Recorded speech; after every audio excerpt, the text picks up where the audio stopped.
لما بكون بقى مستعجلة بالنسبة لي دي أسرع وأسهل وأطعم وصفة. جربوها كده ولو مرة حتى في الشهر.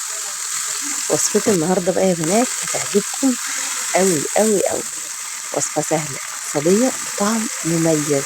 والله زي ما بقول لكم كده. هعمل لكم النهاردة وصفة فراخ سهلة وبسيطة من غير بقى فرن ومن غير شواية.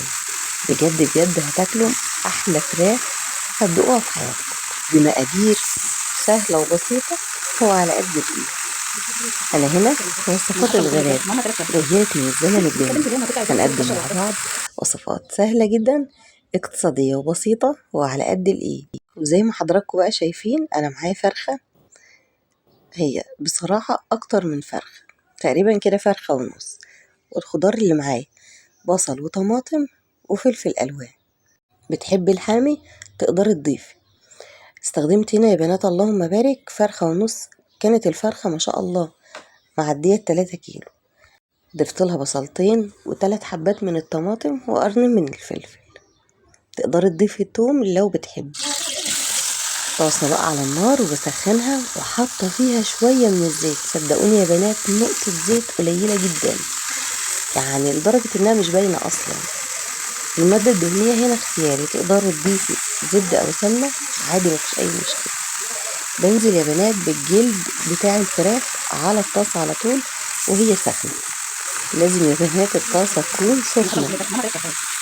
وزي ما حضراتكم شايفين بقى بوزع الفراخ كلها في الطاسة او في اللحوقي او في الصينية بتاعتنا. عايزاك تقولي لي في بلدك بتسمي الوعية دي ايه. اسيبها بقى يا بنات على نار عالية زي ما حضراتكم شايفين.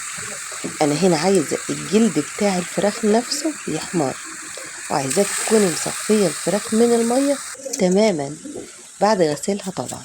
تقدري تحطيها في محلول نقع. بعد كده بقى بقطع الخضار بتاعي لمكعبات. شايفين البساطة يا بنات؟ سهلة جدا وبسيطة، ولا هتستخدمي خلاط ولا هتستخدمي فرن ولا اي حاجة خالص. الخضار طبعا على حسب رغبتك. كل ما يعني استخدمت الخضار طازة وفريش بالشكل اللي انت شايفاه كل ما اداكي طعم هايل ومميز. تقدري تستبدلي طبعا البصل الني ده ببصل بودر وتوم بودر.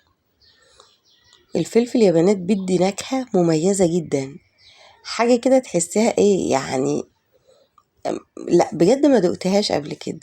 جربي الوصفة دي هتلاقي الفراخ لها طعم مميز، هتحسيه كده يعني حاجة جميلة. الفراخ بقى يا بنات مجرد ما تحمر معانا ببدأ ان انا اقلبها على الجنب التاني. شايفين اللهم بارك احمرت وادت لون هايل. اقلبها يا بنات واسيبها على الجنب التاني بالشكل اللي حضراتكم شايفينه. وعلى طول بقى بنزل بالخضار، اديها برضو تقليبة وبنزل بالخضار. ما شاء الله اللهم بارك. الخضار مجرد ما هتنزلي بيه هيديكي ريحة مميزة، ريحة هايلة يا بنات. الفلفل الاسود طبعا عشان الزفار. وعلى طول هنزل بمعلقة من بهارات الفراخ. في بهارات شوي موجودة عند العطار بتدي طعم ونكهة حلوة قوي. دول بس التوابل اللي انا ضفتها. تقدري تضيفي اي توابل انت بتحبيه، بس انا ما بحبش التوابل تطغي على الفراخ او على طعم الطبخة بتاعتي او الوصفة بتاعتي. هنزل ب3 حبات من الطماطم بالشكل اللي حضراتكم شايفينه. كمية الطماطم مش كتيرة قوي عندي. قطعيها بقى مكعبات، تقدري ان انت تبشريها زي ما تحبي. الاسهل ليك والمتاح عندك على طول اعمليه. انزل بقى يا بنات بشوية كده من المية، تقريبا كوباية مية مش كتير. معلقة من الملح المبهر. وهنا الملح يا بنات عينك ميزان. غطيت يا بنات على الفراخ وبدأت ان انا اقلبها عشان اشوفها. بسم الله ما شاء الله. والله يا بنات ما بتاخد وقت، ما خدتش خالص معايا وقت لانها طبعا مكمورة بالغطا بتاع الحل. اللهم بارك. الفراخ استوت وبقت دايبة دوب كده يا بنات. انا عن نفسي والله كنت فاكراها تاخد وقت عن كده. ما شاء الله عطيانة صوص هايل. في المرحلة دي بقى تقدري تجيبي بطاطساية وتقطعيها شرايح سميكة شوية عن الشيبسي وتضيفيها للصينية القمر اللي انت شايفاها دي. الصوص بقى هيسويها وهيديها طعم احلى من الفراخ كمان. اه والله يا بنات زي ما بقول لكم كده، يبقى انت عملت احلى صينيه فراخ بالبطاطس او ساده من غير بطاطس. صينيه الفراخ ما شاء الله استوت معانا وبقت هايل. تصبيره بقى، الكبده دي كانت تصبيره زمان. تقدري بقى في المرحله دي تجيبي فحمايه وتولعيها وتطفيها كده بشويه من الصوص اللي على وش الفراخ. الصوص ده تقدري تاخدي منه شويه وتحطيهم على حبه ميه مغليه وتغليهم على النار مع شويه لوري ومستكة وحبهان.